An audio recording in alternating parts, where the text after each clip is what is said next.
Hello and welcome to Go on Shaw TV. My name is Leanne Evans, and coming up on today's episode, we are at Mid-Delta Potteries, and we're going to be talking to Deborah and Cole all about Canadian Humanitarian. So let's head inside, and first let's take a look at what else is coming up on Go.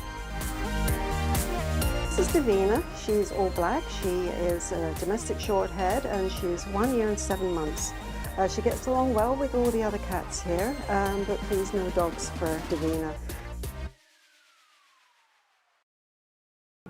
Well, welcome back to Go on Shaw TV. We are at Mid-Delta talking all about Canadian Humanitarian.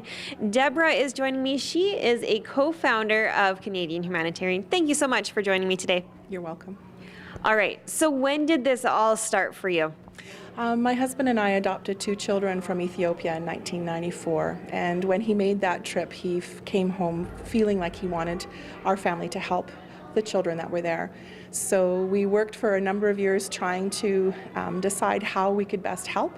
And in 2003, Canadian Humanitarian received its charitable license, and we started helping with children going back to school and an after-school program to support them while they were going to school.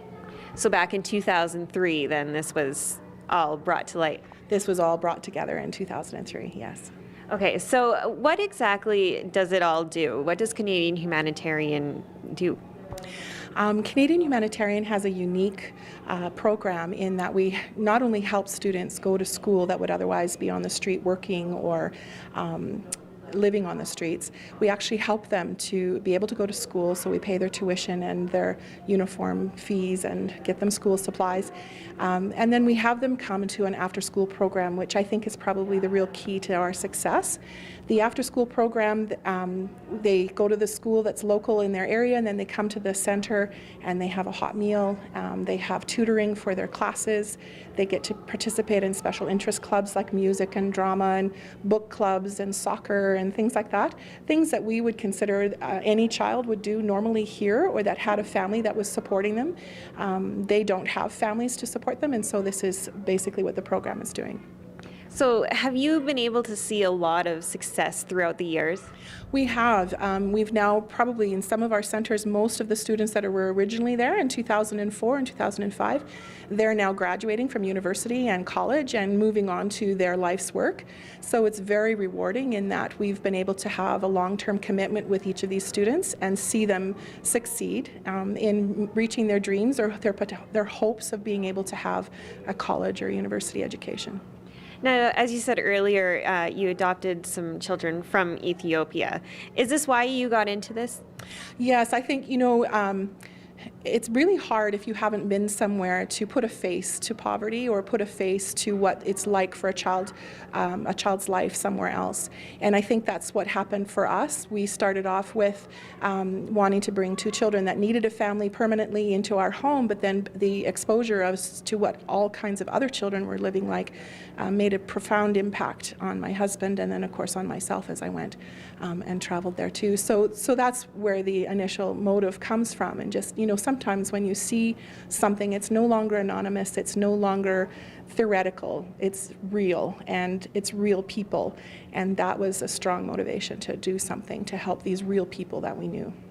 Absolutely. Okay, so is this just in Medicine Hat? How has it grown over the years? Our head office is in Medicine Hat, and it's grown a lot. We have committees in different cities that plan fundraising events, everything from mountain bike races to color runs to gala events like we're having here in Medicine Hat, golf tournaments, and all these things help to support the programs and to help us expand.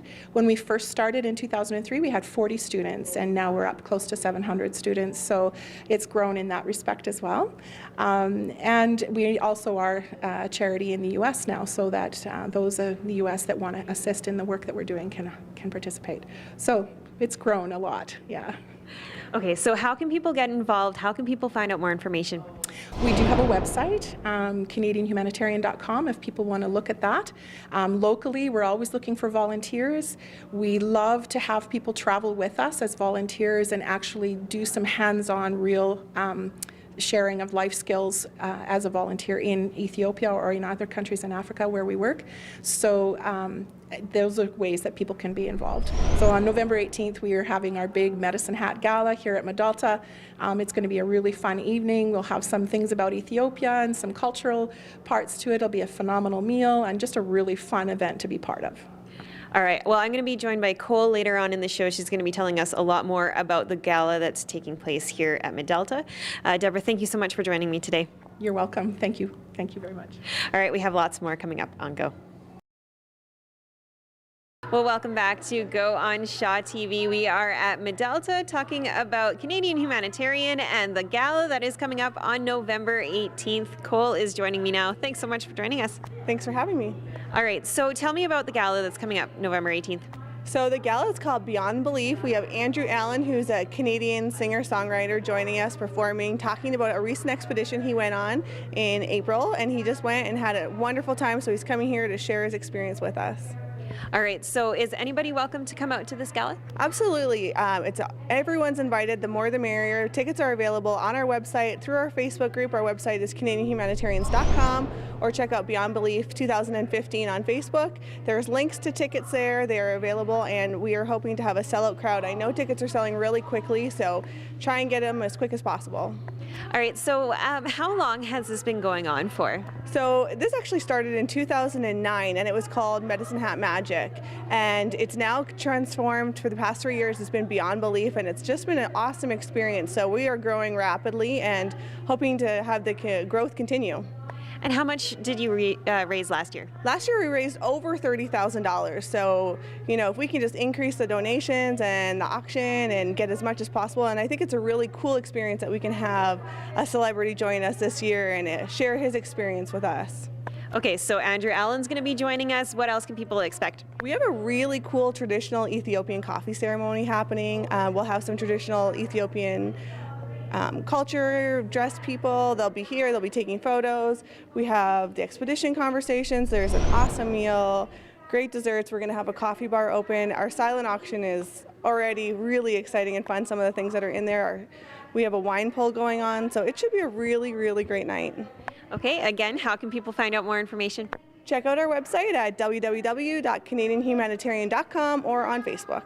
All right, well, thank you so much for joining us today. Thanks for having me. Hope to see you at the event. Again, that's November 18th, and we have lots more coming up on Go. Well, that wraps up our show for today. For more information on Canadian Humanitarian and the gala that's taking place on November 18th, www.canadianhumanitarian.com. For more information on anything that we have been covering, we are on Facebook at Shaw TV Medicine Hat, also on Twitter at Shaw TV The Hat. Thanks for watching, and we'll see you next time right here on Go. We'll be talking to Deborah and Cole about stuff. Medicine Hat. And on Twitter, Christy just coughed. So she totally threw me off.